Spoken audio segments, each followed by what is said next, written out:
everyone, and welcome to today's webinar. My name is Brenda Farias, and I'll be here to help you if you have any general or technical questions.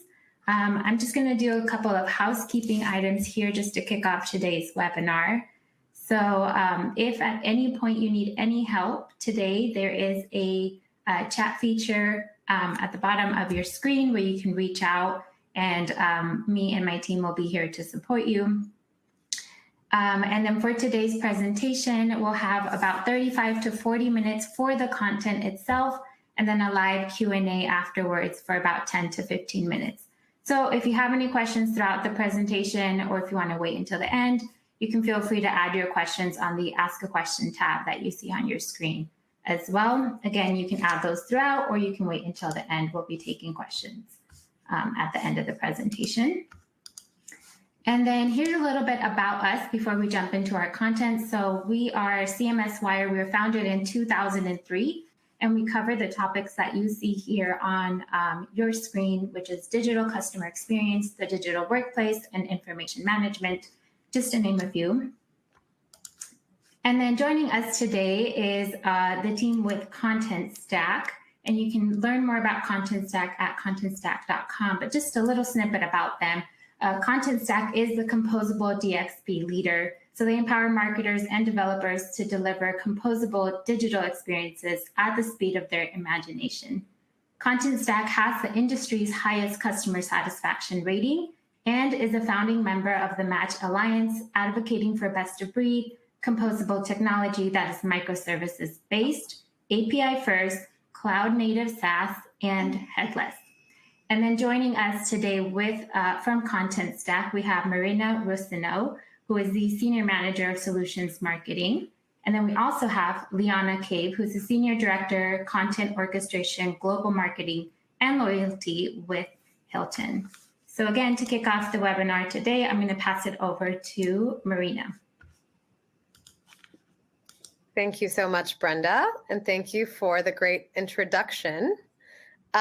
To start, I'd like to once again introduce myself. My name is Marina. I am the Senior Manager of Solutions Marketing here at Contentstack. I have over 12 years of experience as a digital leader with companies from all sizes, ranging from Fortune 500 companies like Microsoft and SAP to startups like Taboola and Simon Data. And I'm excited to be leading our discussion today. And I'll quickly pass the mic to Liana to introduce herself. Hello, everyone. I'm Liana Cave. I've been working with Hilton for about 6 years, but I've been in the content space for over 20 years, to date myself a little bit. I'm excited to share a little bit about what Hilton's doing and just overall the trends we're seeing in travel and combined with the digital experience. Hilton's quite a large company, and as you can imagine, we have tons and tons of content, so I'll touch on that a little bit later today. My team's about 50 people wide. We are in all parts of the world supporting our global hotels, so excited to share more today. Awesome. Thanks so much, Liana. Just to review our agenda for the day, we've just introduced ourselves briefly. We're going to begin by setting the stage on the state of the travel industry today. We're going to talk about the role of digital experience platforms, as well as going through Hilton's digital transformation process and what this might look like for a company like yours. Then we'll share some lessons and best practices, and we'll end with Q&A. So without further ado, I like to start out with what I call a face punch statement to really set the stage. As we know, digital is everywhere, and it's changing every industry, including travel.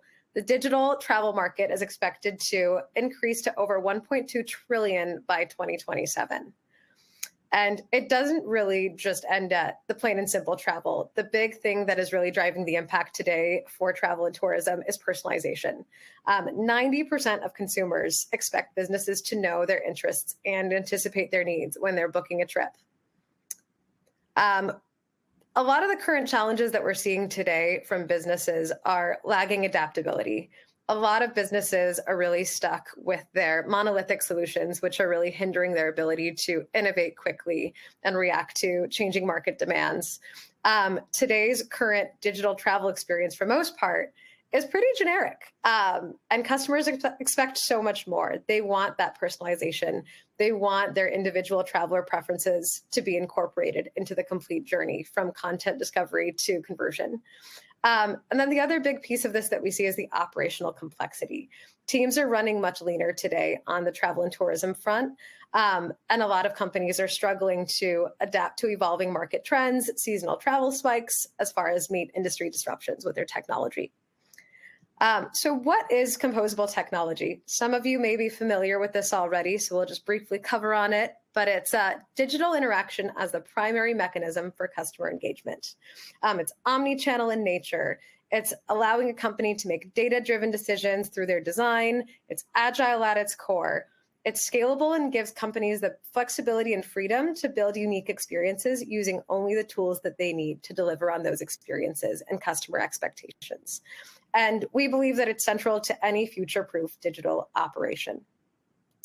So what is the digital transformation process? Some of the key drivers that we've identified are customer expectations, competitive pressures, technological advancements, cost efficiencies, and time to market. Now, I realize this is a giant grab bag of everything, but I'd love to actually pass it to Liana to share what were some of the key drivers for Hilton and their digital transformation. Well, really, you hit on a lot of that earlier when you talk about, legacy and monoliths. We got to scrape those out of our system. So it's been a long journey the whole time I've been at Hilton. So really looking at how do we modernize. Luckily, there were great leaders who had a really clear vision of how to get there, realistic with times. And, all of these that you have on the screen are really critical to what we were doing. And of course, we, like you said, we're running much leaner these days. The travel industry is it has bounced back since COVID, but there's a lot more to do. So we kind of hit home on these. I think this is like kind of my to-do list, right, that you're sharing. Awesome. Yes, absolutely. And we'll dive deeper into each of these. I want to pivot a little bit. I hope nobody minds, but we're going to structure today's webinar as a bit of a fireside chat, just because I really want to highlight Liana's expertise here. But Liana, what do you think today's customers expect when it comes to the digital experience? I mean, your slide earlier when it said 90%, they expect us to know them, right? So we need to know our customers. And for that, this our Hilton Honors customers specifically. We have millions of those. I'll share more about that journey later, but they want us to know them. They want to anticipate their needs. They want to make it easier for them to find what their next travel experience is. The days of the past were, I want to go to this location at this time. And now it's just, I want to go somewhere warm and November. So how do I get them through that journey? And how do I help them find what they're looking for, or even what they don't know that they're looking for, and help them dream about that next trip? Of course. So it sounds like discovery is a really big piece of that. Would you say Absolutely. that? Yeah. Okay. Amazing. Right. So, and that's very critical. I mean, discovery is a great word because, sometimes we know what they want, sometimes they don't, but we really have an opportunity to capture them and to guide them into that next trip. Absolutely. And where do you think today's companies fall short when designing their digital experiences?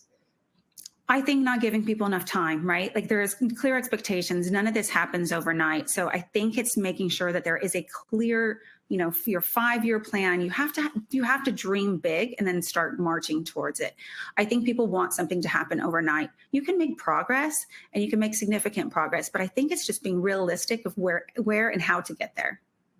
Absolutely. That's great. Yeah, that's definitely something that I think we see a lot of companies choose to pursue, like a headless CMS or a composable tech stack. And they think it really is just like flipping a switch and they're going to see the transformation overnight. But it really is a piece by piece process. And that's kind of the beauty of it as well, that you do get to kind of play around with Legos. That's the analogy that we like to use. You get to have these building blocks that you get to reconfigure a million times until you find what's going to work the best for your business and your goals and your customers' needs.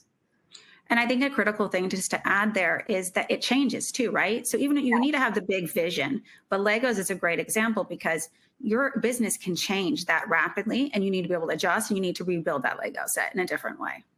Absolutely. Yeah. We like to use this analogy of like, if you were to get a brand new Lego toy, if you dumped it out of the whole box and it was like stuck together as one giant clump, you'd be super frustrated with your now completely inflexible thing that you can't really reconfigure and play around with. So it's so important to have those blocks be reconfigurable a million different ways to do whatever you want to do to build what you need. Absolutely. Yeah. Some of the core themes that we see today driving growth, and we've already kind of begun to touch on this a little bit, but we've talked about that customer experience piece. So that means delivering differentiated experiences. And that requires the personalization, the seamless navigation, and really responsive design to make sure that somebody who's going to come to your website and begin that digital experience is going to really have it easy from start to finish. Then we really see themes of omnichannel integration, right? Today, there are so many different ways to engage with your customers, whether it's through social or affiliate channels or blogs or editorial content, you name it. Like, that discovery process starts through so many different outlets. So future-ready companies today, it becomes so much more critical for them to enable customers to discover, research, and browse and convert easily and really conveniently. And then ultimately, it really does come down to those data-driven decisions. Now, personally, I feel like data starts to become a buzzword because we constantly are thinking like we have to start with data, data, data, data. What does that really mean? But I think it really does boil down to having the right tech stack that's going to give you the hyper-specific data you need to understand your customer behaviors, to customize recommendations, and boost your operational efficiency. Would you add anything there, Liana? I mean, I love what you said about data, because data really is a decision point, right? I think sometimes if you lead with data versus you have it be a driver, I think those are critical distinctions. And I think to kind of touch on what you were saying about the customer experience, they're kind of expecting that there, but that omni-channel, it doesn't matter where they start their journey. We need to be ready for that, and we need to make it seamless for them. And it's one customer experience. Yeah, definitely. It's like a linear conversation, as I like to say, and there has to be that contextual piece involved at every step of the way. Yeah. A question for you. Now, I know that you're a senior director of content orchestration. How does content orchestration become a critical piece of the personalization? I mean, if you don't have content and you can't get to the content, you have nothing, right? There's not much else to serve up. So where, content orchestration came from, this is kind of the more modern way of looking at Contentstack and content operations. This is an evolution of my team. This wasn't our team name really at the beginning of the year. We've really kind of modernized ourselves to meet the needs. So content orchestration, just to give you a little glimpse into my world, it's about that content operations piece. So we have a large team managing all those content operations pieces, and we also have content platforms.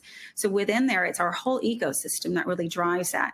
And to be able to do that discovery, you need to be able to have really great taxonomy, and you need to have really great content. You need to have the systems to put it in there. So all that end-to-end, the whole customer journey really is about orchestrating that content. And without that, personalization isn't much more than just words, right? And it won't land. Yeah, absolutely. I'm going to take a quick step back, actually. And I feel like content orchestration, I know this was something that was new to me when I became part of the industry. Can you break down for us what exactly is content orchestration? I know we've kind of alluded to like the building blocks of it, but if you were to really simplify it even more, what does that sound like? So for me, I'll kind of put it in my Hilton terms. So I really think it's about getting the customer, right? It's always the customer need. So when I'm thinking about content orchestration, I need to make sure that the content exists and kind of being there from the strategy to planning. So we call it from ideation to archive. It's taking that entire journey from when we're talking about what audiences it needs to be, what needs to be developed, to getting it into the systems, to strategizing, to manage the audience, to get the metrics, all the way to into the systems and to archive. So again, that's ideation to archive. It is the whole gamut, right? Typically what you see, and especially major organizations, is you're managing one just sliver of that process. So content orchestration is really meant to make sure that we have the full view and making sure that the content exists. And critically, to make sure that we're in sync with our MarTech team so we can be part of the decisioning and the personalization and where it really comes to life. Yeah, I love that. Thank you for that. That is perfectly simplified. So it sounds like without content orchestration, you really can't just even like begin to attempt the personalization piece. Is that right? I think so. So really one of the critical pieces under here is content governance, right? So we need to make sure that that is really crucial. And my background is actually in photography. So for me, I'm just as passionate about the content that's in the system and then all the routing and all the taxonomy and everything that needs to get there. So a little bit of a nerd, especially on the taxonomy and metadata front, but you kind of have to be in a role like this. I love that. Awesome. Thank you for that. So how do you think personalization impacts the overall experience for travelers today?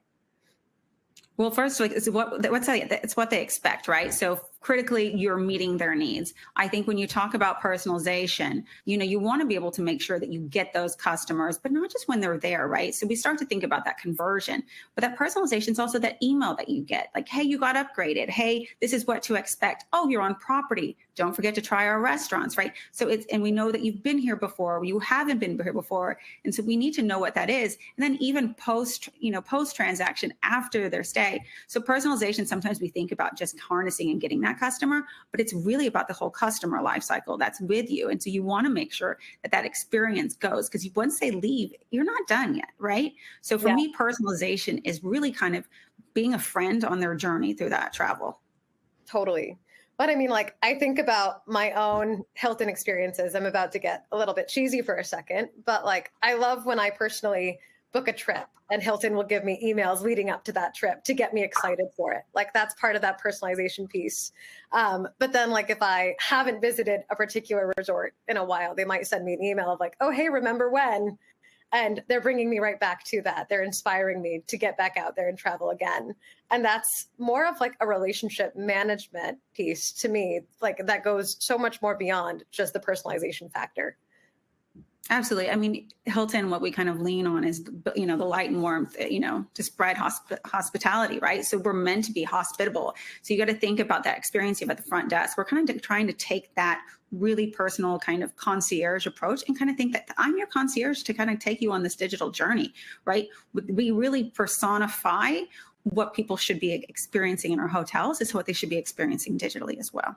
Yeah. And what you're describing is you're taking a very personal, like, real life experience that you're able to essentially digitize through content at every step of that customer journey. So it's really like being able to translate it from what somebody expects at a Hilton resort to something that they're going to get online, even at that discovery stage. Do you Absolutely. feel like? Yeah. Okay. I think so. I mean, we're still on the journey. So, but we know what we believe in. Travel is a great industry to be in, not even to mention your slide 1.3 trillion more. So excited to see what the future is, but we're not ready for the future yet. So kind of knowing what that looks like and at least knowing who we are and what the experience wants to be is going to be our good North Star to kind of march towards. Absolutely. Yeah. I want to give you the spotlight now, actually, and I'm hoping you can tell us even more about Hilton's specific personalization story. Absolutely. So I'll touch on a little bit about Hilton. So I have a large team, really exciting to lead this team into the future of content. So love this talk today. I have to update this slide every single time I talk because we add brands and we add hotels. No joke, we open over one hotel a day. So you have to think about not just the content that are existing, but new content coming on, new hotels. So we now have 22 brands. We have 7,400 hotels. Like I said, more than one added every day. And think about the countless rooms that we have images of and making sure we're getting you in those rooms. We're in 124 countries now, and we have a staggering 173 million Hilton Honors members. And why this is so critical to mention here is that's data. We have really, really rich data. We know if you like to go to the spa or to the golf range when you come to stay with us. We need to turn that into our digital experience. Those systems used to not be connected, right? So that's part of our modernization of what we're doing here. Not every company has that kind of rich data. So luckily we have this treasure trove and we're going to start going through it and getting to that personalization. Obviously that there's a lot of concerns, globally about how we do with data and data security. So I will hit home that obviously there is really critical areas in our systems and who can opt out and whatnot. So you even have to make more of an impact because a lot of people are opting out these days. They don't want you to know them, but if you do know them, they do want you to do something with it. So this balancing act we're working on right now. Yeah, absolutely. So it's more like the more that somebody is able to share their preferences with you, the better that experience becomes. Yes, but if they share them with you and you don't do anything with them, that's the other part about personalization. If they choose to share, you can better expect that, right? So for instance, when you're walking in, you have your honors preference and you want that snack because that's what you chose, you better deliver. So what we always have to be careful of is what we're selling on the sites has to be deliverable in the hotels because we need to make sure there's one point where we're not part of the journey anymore. It's the property's turn to deliver. So we're making sure that we're kind of orchestrating that across all the channels. Amazing. Yeah, it sounds like personalization is the gift in return that you give back to customers who are willing to share those preferences with you first. Absolutely. Okay. That's I a love good way that. of putting it. Yeah, we have to deliver on it, right? No one's going to share data with you if you don't do anything that's meaningful with it. Yeah, I love that. So we did a project a few years back, and looking at the customer experience drives a premium, right? We have hotels kind of in most ranges, right? We have 22 brands. You can imagine there's different kind of expectations for different customers, but we do know that regardless of brand, you want to deliver a premium product, right? It doesn't matter if you're staying in a Hampton Inn or a Waldorf Astoria. Your digital experience needs to meet the story of the hotel and make sure that the customer can understand that and start to have confidence in you, right? So when you're looking at like, what is that premium experience, right? You know, people, you go past any Starbucks, you see the coffee line still. People choose to pay a premium because you're giving them a different experience. And equally so on the hotel front, people are willing to spend 14% more. And in today's day and age, when money is so tight, it's critical that we're delivering that premium experience, right? So you need to be relevant. You need to reflect on your values and beliefs, and that's being, you know, light and warmth spread across the world. You need to be proactive and you need to be personal, because you start to see a real differentiator when you give them that a premium experience. And it really starts not just with personalization, it starts with good content and making sure that content delivers. Yeah, definitely. Well, and the thing that really jumps out to me about this slide is you have things on here that are not really like a nice to have, but a necessity, like the annual physical. And it's crazy to see something like hotel stay next to the annual physical. And that's just telling you like the premium that people are really putting on these experiences, that it's no longer like a nice to have. It's almost a must when they travel. Like they really do demand for that.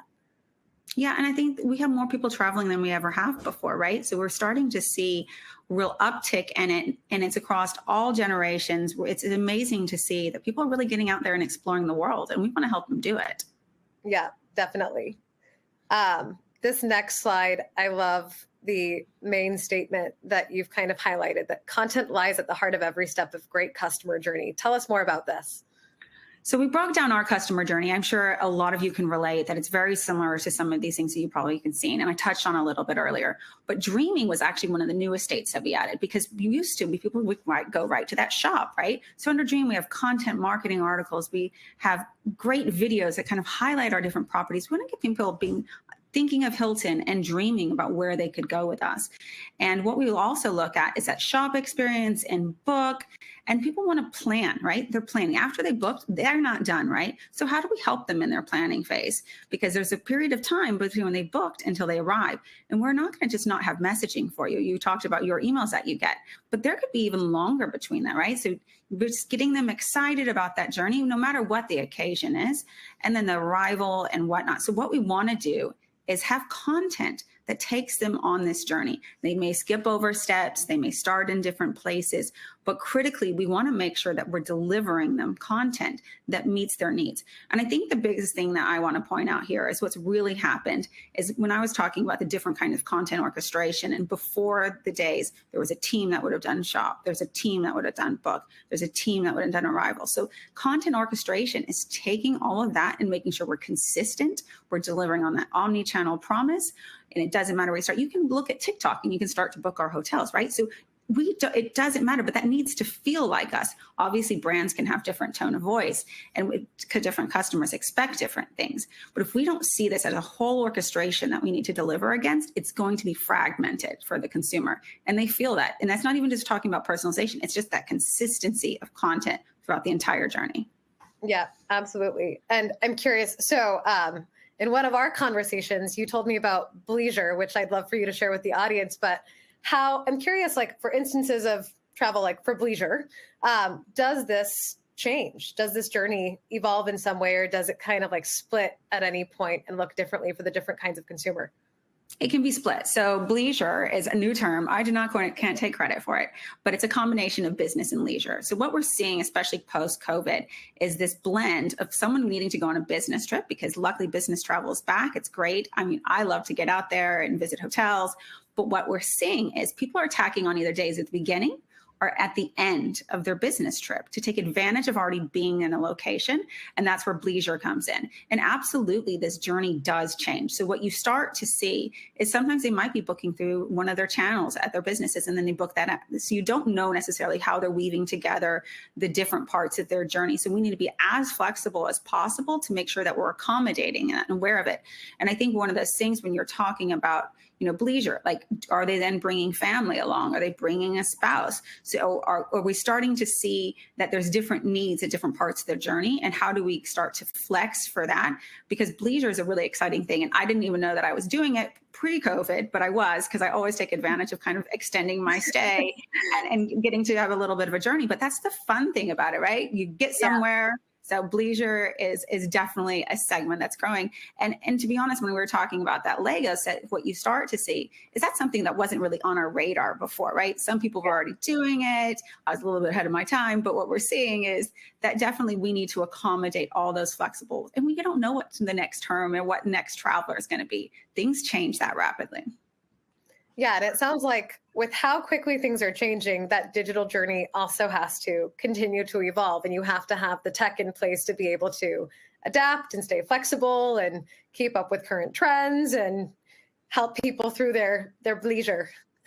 I mean, it's tough because, right, you think you're going on a business trip and so you don't have kids listed, but then part of your trip has kids listed because I'm trying to bring my kids sometimes. So it's a really complicated thing when you're thinking about personalization because your travel reasons vary, right? Vacation is the most fun to think about. I'm working on planning my next vacation, but there's business trips, there's blend, there's things that you have to go see sick family. They're not always happy occasions.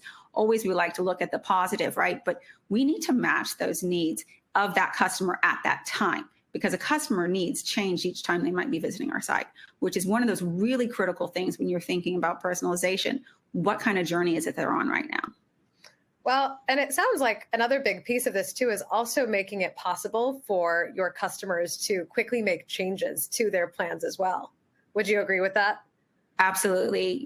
We instituted a lot of new rules kind of post-COVID to accommodate kind of changing lives, right? So, our cancellation policies changed, our Hilton honors levels, we kind of kept those in state. So we had to not just make those decisions on the business side, but we had to make sure we were showing that on our site and we could update our customers, things like alerts and whatnot. So our ability to get our messaging out like in critical areas across so many properties and to gather that data, you can't even imagine what that takes, right? But the modern stack makes it much, much easier. So, when I'm thinking about the CMS and our ability to put something like an alert in there, think about like the next hurricane, right? We have to be aware of what that is. We have to update that traveler. We have to make sure that they can accommodate them and whatnot. So that takes the entire personalization. And then there's so much content that, evolves around that. It's really exciting to kind of see and work for a company that's able to stay so nimble and also just taking us on this content journey. We're very passionate about our content, as if you can't tell by how passionate I am, but it's exciting to see how it will change too. And that's what's so exciting is I don't know what tomorrow will bring. Yeah, I love that. And I love that you use the word content because it really is content at every step of the customer journey. And it's content taking so many different forms. That's super helpful. Thank you. Tell me about this slide. So this is really our journey, right? So when we were updating our CMS, we really started with which systems needed to go first. So luckily there were some great leaders in the company before I got there, and I've been able to join them in that journey. So they started with kind of stripping out a dam that was over customized, right? Because that was how we used to get things done. There weren't products out there that you could just configure. You had to customize. And that customization journey kind of got you is kind of an extension of what that monolith that you referred to. But what you saw during that journey is companies did not have what they needed to get things done. So they built it or added it onto their systems. So ripping those kind of core systems out is tough, right? It is like bleeding a turnip. You have no idea like what it is to kind of get these old systems out. But when you start to get into this modernization of what a new dam can look like and driven by APIs, and now we're on the MAM journey, so media asset management, and added that to our stack this year. Yeah. And built into this plan was content. And how do we want to start thinking about that content differently? And it's still a struggle today to say, don't think about our website in a page. a page is dated, right? A page shouldn't be the same page for each customer. And it's not how we should be thinking about our content. So we do a lot of kind of level setting when we're meeting with different parts of the business and make sure we're talking about what kind of content needs to be there, what pieces need to be available. You may not use every part of that Lego set, but you might if you build it differently. So that's where it's really critical. So these are, I guess, our Legos. I might have to change the icon because I do like the Lego analogy. So this is just an example, right? We have events, we have Resorts World and in Vegas, and you can think about the numerous events that they host, messaging, a property, a person. And this could even be someone like a team member, a celebrity chef, Paris Hilton, right, for example. And we need to make sure that we can match that with image and videos. And that's where content orchestration kind of gets in and make sure that we're pulling all that great content. And then the place and the list and the story. So what you need to kind of get to kind of understand is that we can put it together in numerous ways. And that's not just in English. And I think that's another critical part of a global business that's worth mentioning is now we support 21 languages. So, and some things need to be written in English. Some things don't. You also have to think about your content and is it actually valid in a specific region? There are things that you have to be regionally sensitive to and understand what you should and shouldn't show, even on your site. So being able to go into this modular world sets us up for that personalization journey that we're on now. So if you think about like what videos we can show and where, and it might be different each time you go to the site because that's what we're marching towards. But understanding how to put these together is a new way of working. And I think that's one of the things that you need to always make sure that when you are working in this space, that you've level set who the leaders are and who you're talking to and break those molds of that page. Break that Lego set, start over. These are the pieces that get you to tell the story that that person wants to hear. Yeah. Well, and it's funny, like as you're describing this, I'm realizing just how down to a science Hilton's personalization really is, because I feel like for me, at least, the experience always feels like a one-to-one experience, but there are so many components going on in the background that really do make up that highly personalized one-to-one experience for each of your loyal customers. Absolutely. And I will say we're just scratching the surface. So if you'll enjoy us now, just come see me in 2 years and I'll tell you how much further we've gotten on this journey. Because, the CMS was put in place, I think it's 4 years ago now. So you have to think that we were getting ready for that. That's why that North Star, your vision has to be clear, because we wouldn't have invested in a technology like this if it wasn't going to get us where we need to go in the future and where we need to continue to go in the future. So, nothing does happen overnight, but these really critical things that you kind of add to your systems and whatnot. So our complete stack, it might be worth kind of going into that now, is quite a large ecosystem. So we're not just having property content. We get content from all over the world. We have different channels and whatnot. We need to support that.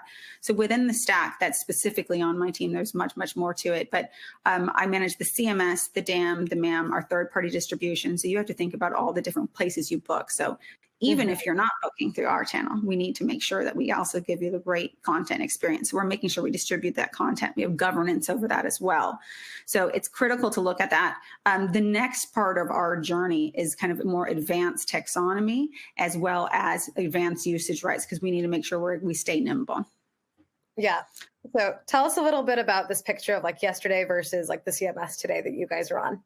Yeah, this is where you break free of the pages, right? We're no longer talking about pages, and I think that it's worth saying, even though this is more around CMS, it's really around content. We need to break free of folders. Folders don't do anything for us, right?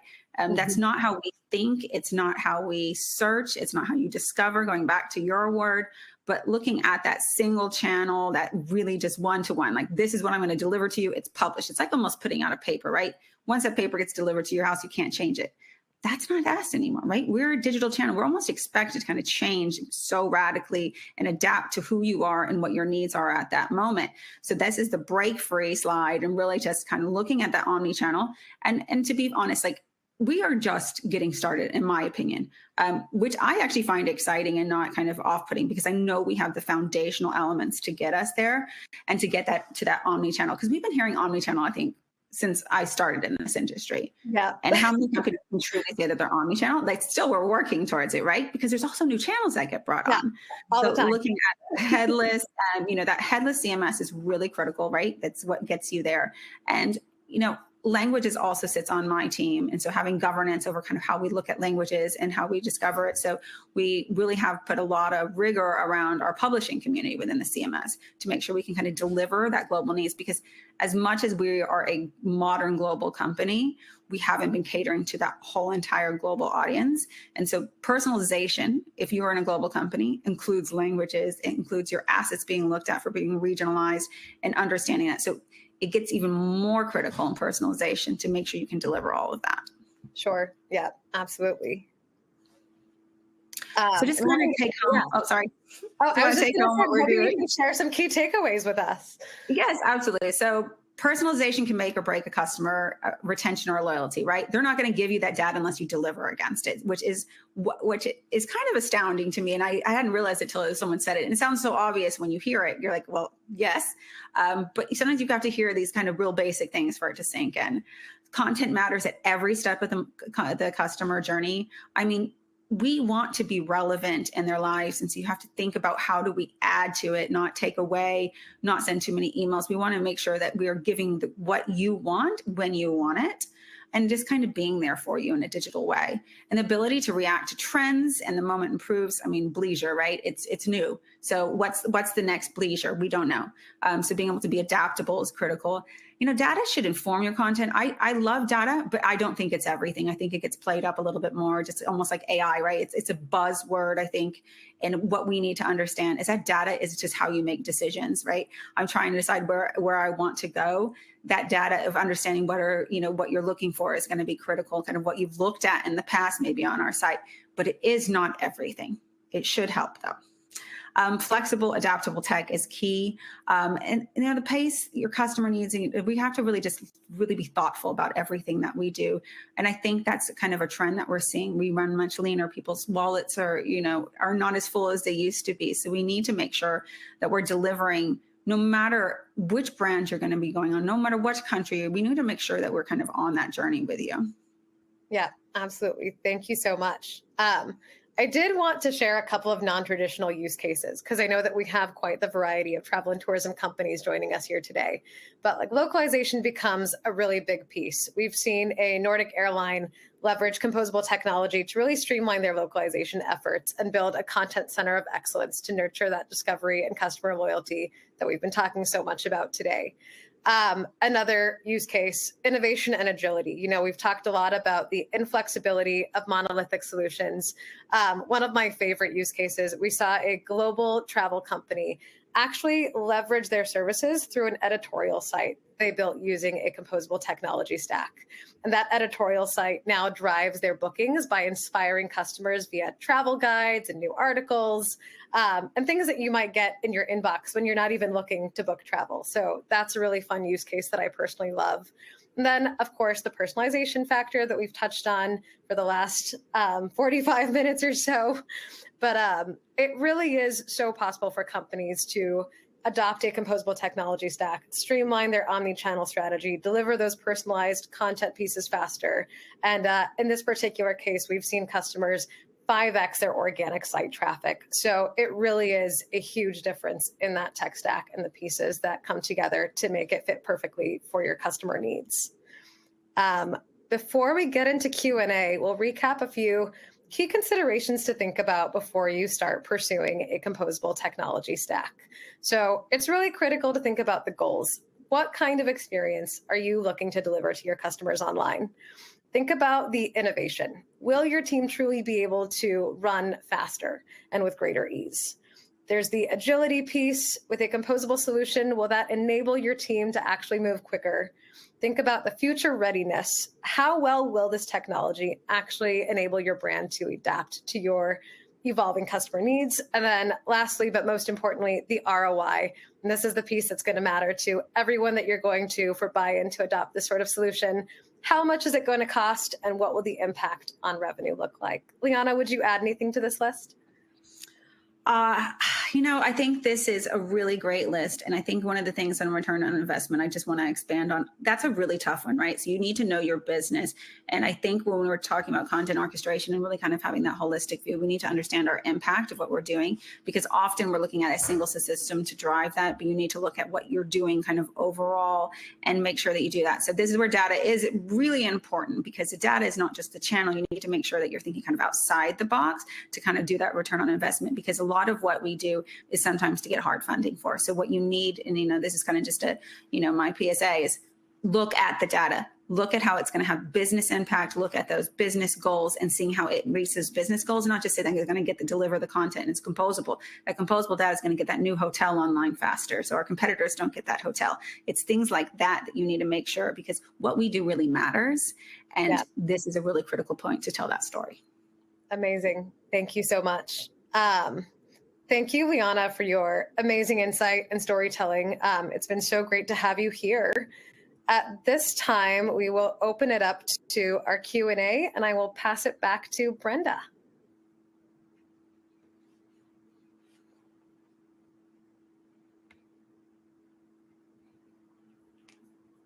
Oh. Thank you for that, Marina. Sorry about that. Can you hear me okay now? We're good. Perfect. So we had a lot of great questions in the chat here as you were both discussing. So maybe we'll start off with this one here. And Liana, we'll direct this question to you. Since you talked a lot about personalization strategy, in particular with Hilton, how do they evaluate that the effectiveness of that strategy? So I think this is where it's, in that gray area, kind of like ROI. So what you need to understand is the needs of the business. I think some of the personalization, if you go as simple as language and we turn on different languages, obviously we start to get different conversion rates. That's only part of the story. It's a really critical part. But if you're really thinking about it, you really have to kind of dive deep into that part. And you have to kind of understand what are those pieces that are going to put together the right story. So with that, kind of looking at your investments and kind of the time that you're spent, it's not a one-off answer. This is where I think you need to spend more time with leadership to really understand your business, because I've been in several different companies, and understanding the business is really critical, because you won't have a good data story. You won't have anything to kind of, hang your hat on at the end of the day. So know your business, I think, is really the best piece of advice. Yeah, very true. Know those Lego pieces that you're putting together, right? Absolutely. This next question here, this one's a great one. So how can businesses start to build their ideal personalization tech stack? I can start and then pass it to Liana, but I think a lot of this actually piggybacks off of exactly what Liana was just saying. Know your business, know your customers, know your goals. The beauty of a composable technology stack is that you can mix and match pieces, and those pieces become interchangeable, and you can swap them out whenever your needs change and whenever the needs of your customers change. So I think when it comes to beginning to build that ideal personalization stack, it's really knowing your business, knowing your customers, and thinking, what do you have today that begins to solve for some of that? So it's not a full rip and replace, but then also starting slow to think, okay, what are the gaps that you need to fill? And what kinds of solutions today exist that you can fold into your composable stack to help account for some of those gaps? I think all of that is very, very true. I think one of the things that I will add to that is, when you're thinking about that composable stack, you need to know where you can make impact. And impact's going to mean different things, right? Maybe you only have a little bit of money to spend this year because you have it left. What can you do with that? Maybe you have a big chunk and you need to make a big investment to kind of set yourself up for the future. So really, it's like, do we want to understand what the impact you can make and start to prioritize against that? Because sometimes you're going to start big and sometimes you're going to start small, but you need to know what starts on that journey, what that first step is going to be. And it's going to kind of change and weave and whatnot. But again, it's like that you need to know what you're capable of today and where you want to get to kind of match those goals, because you can start big, you can start small, you can start medium. You just need to know where you can start. Yeah, absolutely. I see a few more customer questions actually just came in, or attendee questions. If it's okay with you, Brenda, I'd love to jump in on these with Liana. But Liana, how do you know you have enough content orchestration for the personalization piece? I love this question. So, you probably won't ever have enough, right? If we're bringing on a new hotel a day, you're going to have new hotel content daily. So I think it's just trying to have enough, right? So that gets you kind of where they want to be. What people are kind of expecting videos and really rich content these days. So you need to kind of make sure that you're meeting those expectations of your customer. So again, kind of going back to the customer. But, I think it's one of those things where you just really need to kind of understand and kind of take that one bite at a time and get through it all. But it's big, right? So it's a storytelling piece. Yeah, definitely. Another great question we just got. How do you not go overboard on personalization? This is an interesting one. So I think this is a very regional one, right? We have, in the APAC region, so Asia Pacific, you can't go overboard, right? So they want you to know everything about them and to deliver it with AI and the really personalization. So it's really kind of this fascinating thing when you look at a global business. Overboard is what they want in some places. So it's also going to get knowing that customer. So in the West, what we see is things can start to feel creepy, right? That's the word that we hear and whatnot. So you need to understand what that expectation is. And it's not going to be the same for each consumer and each generation. So we're starting to see that change. I'm happily to kind of meet those like for them to know more about me so I can have a rich experience. So it is really still about that one-to-one relationship that you mentioned before. You need to understand what that one-to-one is, because going overboard is not the same for each region or each customer. Definitely. Brenda, do you have another question from your end that you can help us answer?